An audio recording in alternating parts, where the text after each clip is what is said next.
नमस्कार मित्रांनो, स्वागत आहे तुमचं आपल्या ॲग्रिकल्चर फंडा या यूट्यूब चॅनलवर। आज आपण पाहणार आहोत ड्रीपवर लावलेली उन्हाळी बाजरी 3 फुटाच्या अंतरावर लागवड केली आहे आणि त्याची योग्य निगा कशी राखायची याबद्दल सविस्तर माहिती।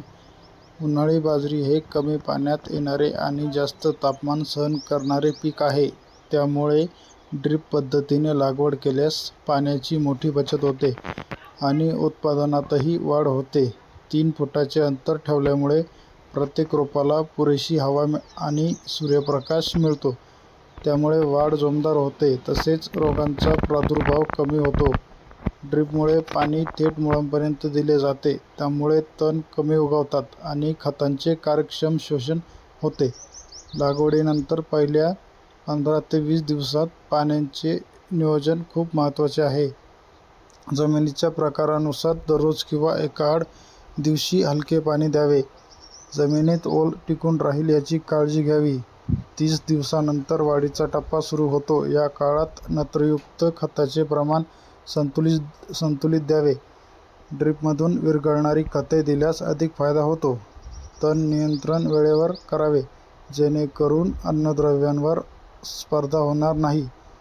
फुलोरा येण्याच्या काळात पाण्याचा ताण पडू देऊ नका, कारण याच अवस्थेत कणसांची वाढ ठरते। योग्य वेळी पाणी आणि सूक्ष्म अन्नद्रव्ये दिल्यास दाणे भरघोस भरतात।